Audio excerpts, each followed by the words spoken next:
जय हिंद, नमस्कार फ्रेंड्स। ज्योति क्लासेस में आप सभी का एक बार फिर से स्वागत है। हेलो दोस्तों, कैसे हैं आप सभी? आई होप आप सभी बहुत ही अच्छे हैं, स्वस्थ हैं, अपनी स्टडी कंटिन्यू कर रहे होंगे।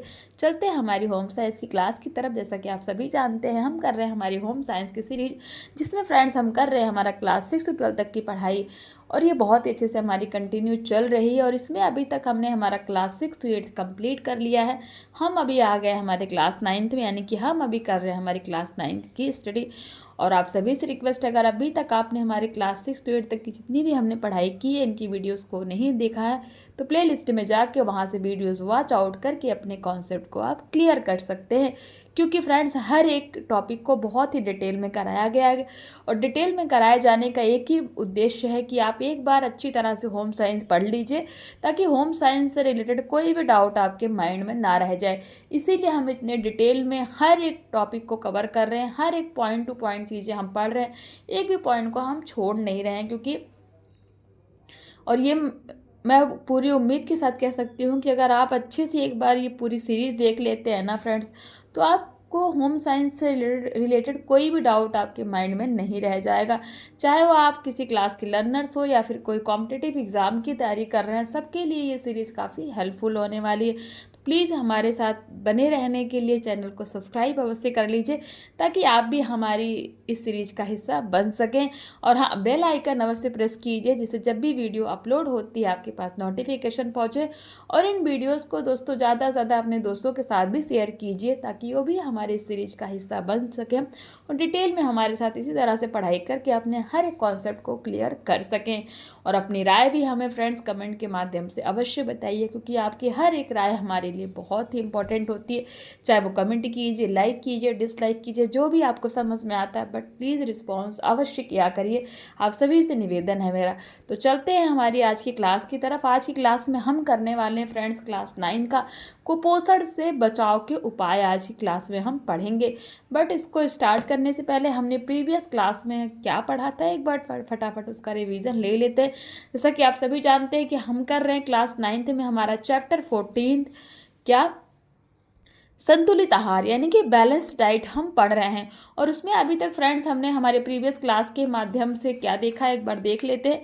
हमने प्रीवियस क्लास में फ्रेंड्स, जो कि हमारी मॉर्निंग में ही हुई थी, हमने देखा था किशोरावस्था 12 से लेकर 18 वर्ष, यानी कि उनमें संतुलित आहार कैसे दिया जाता है, यानी कि जो किशोरावस्था के लोग होते हैं उनका संतुलित आहार किस तरीके से होता है, वो हमने देखा था। प्रौढ़ावस्था में संतुलित आहार देखा था। वृद्धावस्था में संतुलित आहार कैसा होता है, वो हमने देखा था। गर्भावस्था तथा स्तनपान काल में, यानी कि जो महिलाएं बच्चे को दूध पिलाती हैं, उस समय संतुलित आहार उनका कैसा होना चाहिए, किस तरह की उनको डाइट लेनी चाहिए, उनके बारे में हमने देखा था। और फिर उसके बाद हमने इससे रिलेटेड कुछ क्वेश्चन भी आपको एज अ होमवर्क के रूप में दिया था। आई होप आपने इनको सॉल्व किया होगा। फिर हमारा नेक्स्ट टॉपिक था कुपोषण, इट मीन्स माल न्यूट्रिशन, हमने स्टार्ट किया था। और उसमें हमने कुपोषण के बारे में कुछ पढ़ा था। फिर हमने कुपोषण के लक्षण देखे थे कि अगर किसी को कुपोषण हो जाता है तो उसमें कौन कौन से सिम्टम्स दिखाई पड़ते हैं। तो ये कुछ पॉइंट्स हैं, उनके माध्यम से हमने कुपोषण के लक्षण पढ़े थे। फिर हमने कुपोषण के कारण देखा था कि कुपोषण आखिर होता किस लिए है। तो ये सारे ही पॉइंट्स फ्रेंड्स हमने हमारी प्रीवियस क्लास के माध्यम से कवर किया है। आई होप आपने हमारी उस वीडियो को देखा होगा, क्योंकि हमने मॉर्निंग में ही सुबह 9 बजे ही ये क्लास कराई है, सुबह 9 बजे इसको पढ़ाया है। नहीं देखा है तो प्लेलिस्ट में जा करके आप वीडियो वॉच आउट करके अपने कॉन्सेप्ट को क्लियर कर सकते हैं। चलते हैं हमारे आज के टॉपिक की तरफ। कि हमने कुपोषण तो जान लिया, कुपोषण के लक्षण जान लिए, कुपोषण के कारण जान लिए। अब देखते हैं कि कुपोषण से बचा किस तरीके से जा सकता है, कि यानी कि कुपोषण ना हो उसके लिए किस तरह से बचाव किया जा सकता है, उसके उपाय के बारे में आज हम पढ़ने वाले हैं। तो पहला पॉइंट कहता है, संतुलित आहार के प्रति जन जागरूकता का प्रसार किया जाए, जिसके अंतर्गत व्यक्तियों को संतुलित आहार तथा उसके पोषक तत्वों की जानकारी देनी चाहिए। पॉइंट 2, जन सामान्य को सस्ते एवं पोषक आहार उपलब्ध कराए जाएं, ताकि प्रत्येक व्यक्ति उचित मात्रा व अनुपात में पोषक तत्व ग्रहण कर सके। पॉइंट 3 कहता है, जनता की आर्थिक स्थिति को विकसित किया जाए, रोजगार के क्षेत्र में वृद्धि की जाए। पॉइंट 4, बढ़ती जनसंख्या पर नियंत्रण के उपाय क्रियान्वित किए जाएं। पॉइंट 5 कहता है एक प्रकार का भोजन करते रहने से भी शरीर में पोषक तत्वों की कमी हो जाती है, अतः भोजन को चक्र में परिवर्तन करते रहना चाहिए। साथ ही यह भी ध्यान रखा जाए कि भोजन ताज़ा व ठीक से पका हुआ हो। तो ये तो हमने कुछ पॉइंट्स जाने किसके बारे में कि इन पॉइंट्स को आप ध्यान में रख के कुपोषण से बचाव कर सकते हैं। अब चलते हैं हम कुपोषण से उत्पन्न होने वाले रोग कौन कौन से हैं, क्या नहीं जिसको कुपोषण हो जाता है तो उससे कौन कौन से रोग उत्पन्न हो सकते हैं। नंबर 1 पे है अनीमिया, जो कि कुपोषण के कारण होता है। अब अनीमिया होता क्या उसके बारे में देख लेते हैं। रुधिर में लाल रुधिराणुओं या हीमोग्लोबिन की कमी को अनीमिया रोग कहते हैं। ध्यान रखिएगा, जो हमारा रुधिर होता है उसमें रुधिराणुओं या हीमोग्लोबिन की कमी को अनीमिया रोग कहते हैं। रुधिर के हीमोग्लोबिन से ऑक्सीजन जुड़कर रुधिर व ऊतकों तक जाती है। यदि हीमोग्लोबिन कम हो जाए तो शरीर के ऊतकों को पर्याप्त मात्रा में ऑक्सीजन नहीं मिल पाता। इसका लक्षण अकड़ाहट है, क्योंकि अंगों को पर्याप्त ऑक्सीजन न मिलने से अंग पूरी तरह कार्य नहीं कर पाते हैं। अनीमिया आनुवांशिक भी होता है, यानी कि जेनेटिक भी होता है, तथा जन्म के समय शिशुओं में भी होता है। गर्भावस्था में माताओं में भी लौह की कमी से यह रोग हो सकता है। यह रोग स्त्रियों में मासिक धर्म होने के कारण पुरुषों से अधिक होता है, यानी कि स्त्रियों में अनीमिया पुरुषों के अकॉर्डिंग ज़्यादा देखी जाती है, यानी कि जो स्त्रियां होती हैं वो ज़्यादातर अनीमिया का शिकार होती हैं। अनीमिया के 400 से अधिक प्रकार हैं। ध्यान रखिएगा, अनीमिया के 400 से अधिक प्रकार हैं, जिन्हें 3 वर्गों में बांटा गया है। नंबर 1, रुधिर वहन के कारण हुआ अनीमिया। नंबर 2, लाल रुधिराओं की कमी के कारण हुआ अनीमिया।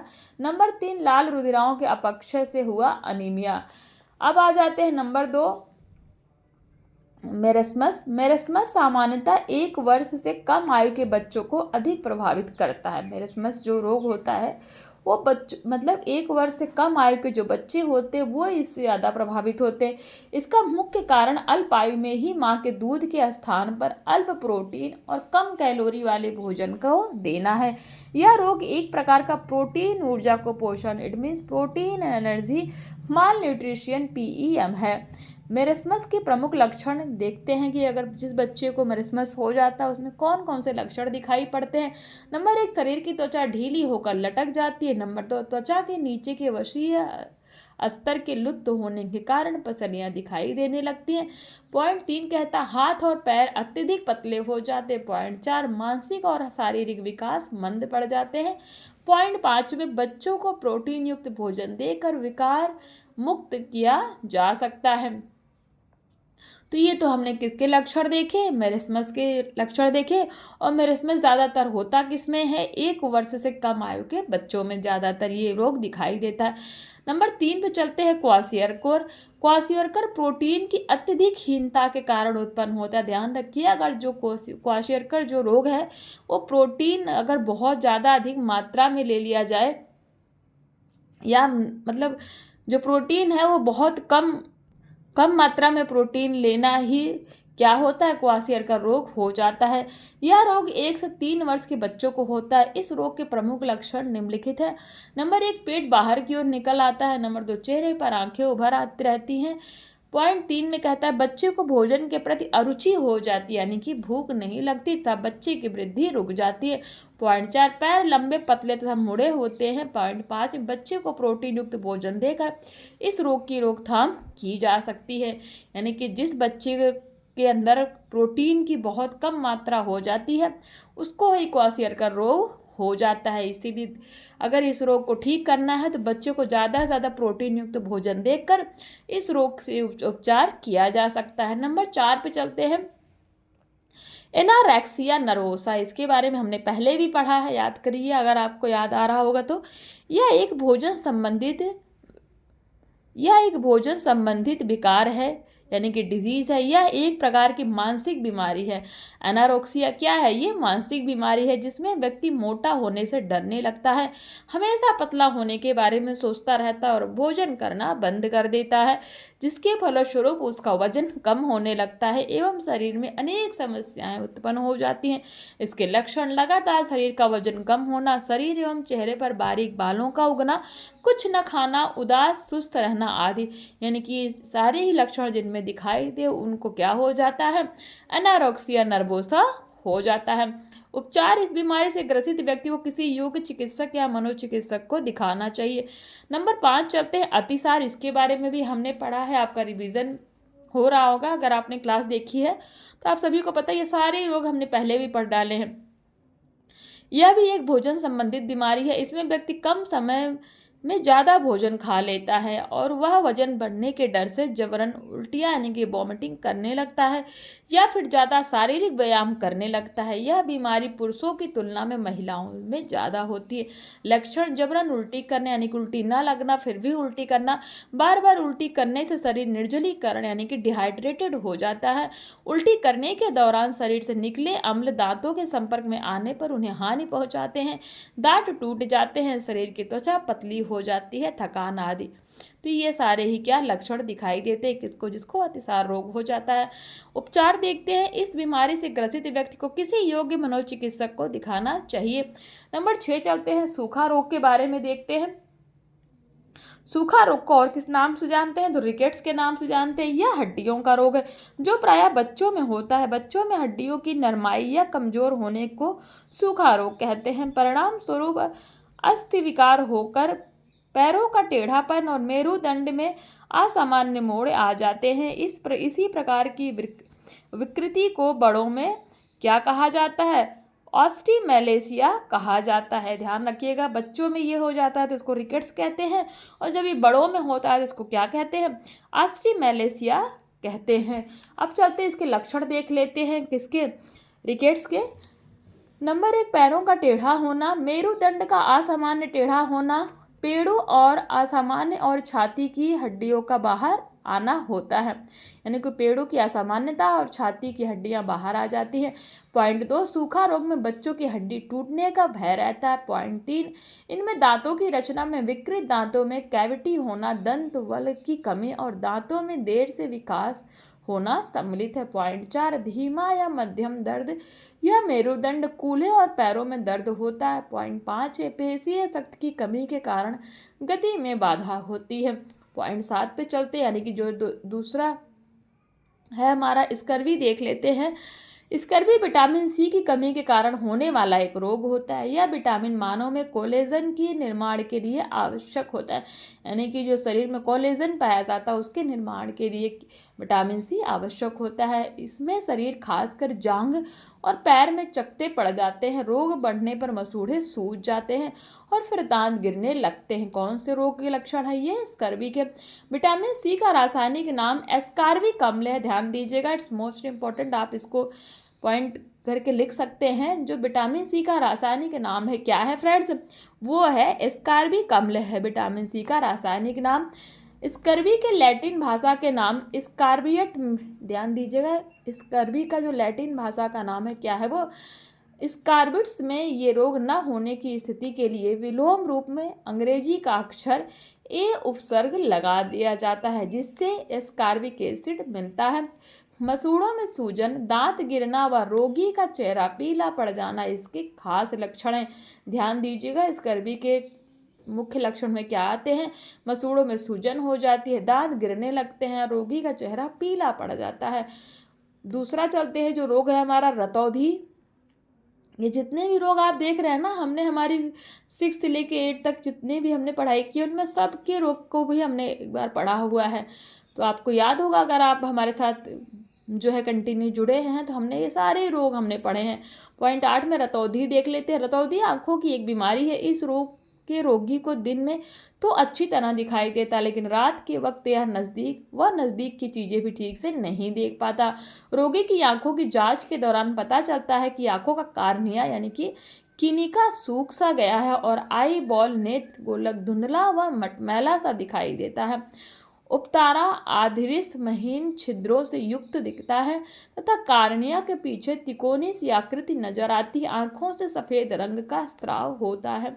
रतौंधी का सबसे आम कारण रेटिनाइटिस पिगमेंटोसा एक विकार है जिसमें रेटिना में रॉड कोशिका धीरे धीरे उनके प्रकाश के लिए प्रतिक्रिया करने की क्षमता खो देती है। इस आनुवंशिक हालत से पीड़ित मरीज को प्रगतिशील रतौंधी होती है और अंत में उनकी दिन की दृष्टि भी प्रभावित हो सकती है। रतौंधी का कारण देख लेते हैं। पॉइंट 1 में नेत्रों के भीतरी भाग में स्थित रेटिना दो प्रकार की कोशिकाओं से मिलकर बनी होती है। कुछ कोशिकाएं छड़ के आकार की और कुछ शंकु के आकार की होती हैं। इन कोशिकाओं में जो रंग कण होते हैं वे प्रकाश के प्रति संवेदनशील होते हैं। पॉइंट 2 इन छड़ कोशिकाओं में रोडोप्सिन नामक एक पदार्थ पाया जाता है जो एक संयुग्मी प्रोटीन होता है। यह पदार्थ ऑप्सिन नामक प्रोटीन और रेटिनल नामक अप्रोटीन तत्वों से मिलकर बना होता है। पॉइंट 3 अधिक समय तक प्रकाश रहने पर रेडोप्सिन का विघटन रंगहीन पदार्थ रेटिनल और ऑप्सिन के रूप में हो जाता है, लेकिन प्रकाश से अंधेरे में आने पर रोडोप्सिन का तुरंत निर्माण हो जाता है और एक क्षण से भी कम समय में दृष्टि सामान्य हो जाती है। तो ये तो हमने देखा किसके बारे में, रतौंधी के बारे में। और जितने भी टॉपिक हमने कवर किए उनसे रिलेटेड कुछ क्वेश्चन आप देख पा रहे होंगे। क्वेश्चन 1 है कुपोषण के 2 लक्षण बताइए क्या है। क्वेश्चन 2 कहता है बच्चों में हाथ पैर का पतला होना एवं पेट बढ़ना किसके लक्षण हैं। तो इसी के साथ फ्रेंड्स ये हमारा जो है चैप्टर यानी कि संतुलित आहार बैलेंस डाइट भी कंप्लीट होता है। बहुत ही छोटा चैप्टर था बट बहुत ही इम्पोर्टेंट था। एग्ज़ाम्स में इससे रिलेटेड क्वेश्चंस बहुत बनते हैं, चाहे वो कोई कॉम्पिटिटिव एग्ज़ाम टीजीटी पीजीटी कोई सा भी हो, सब में इससे रिलेटेड क्वेश्चन फ्रेंड्स बहुत ही पूछे जाते हैं। आई होप ये क्लास आपको समझ में आई हो, कॉन्सेप्ट्स आपके क्लियर हुए हों। तो मिलते हैं हमारी नेक्स्ट क्लास में, तब तक के लिए जय हिंद, नमस्कार। और उसमें हम करेंगे फ्रेंड्स इसी चैप्टर के कुछ क्वेश्चन आंसर्स की प्रैक्टिस जो कि बहुत ही इंपॉर्टेंट होने वाली है। प्लीज़ उस क्लास को आप मिस मत करिएगा। तो मिलते हैं नेक्स्ट क्लास में, तब तक के लिए जय हिंद, नमस्कार। हंसते रहिए, मुस्कुराते रहिए, एक दूसरे की हेल्प करते रहिए।